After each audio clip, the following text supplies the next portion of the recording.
And Trump's speech to the Knesset should also make it very clear that he's not in charge.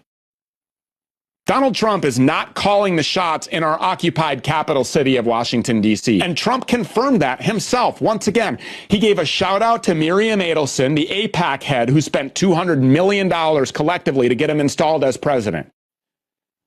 He openly talked about how Miriam and her now dead husband Sheldon would show up at the White House on demand and tell him what to do. Kind of like Benjamin Netanyahu.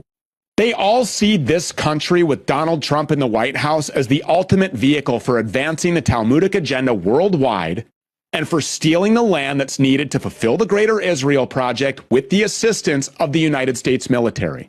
George W. Bush dragged America into multiple wars in the Middle East, wars that were started by and that directly benefited Israel. And so is Donald Trump. He dragged us into a confrontation with Iran, and now he's putting American boots on the ground to enforce the Gaza ceasefire? This is an unmitigated disaster. This is going to lead, mark my words, to dead Americans and a ton of dead Palestinians. Trump's mission is to facilitate Benjamin Netanyahu building Greater Israel.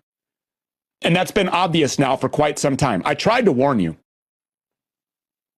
You know, a lot of times people act like Trump being owned by Israel is something new. This isn't new, not at all. They've been throwing it up in our faces for a long time now. Actually, way back in 2019, Mark Levin declared that Donald Trump was the first Jewish American president in history. Things have gotten far, far worse. It doesn't take any brain power at all to be a noticer. And Trump's Israel trip reminded us of that as Jews compared him to religious figures. They compared Donald Trump to Cyrus the Great, the Persian king that freed the Jews. They're telling us that Donald Trump is on this earth to serve the Jew.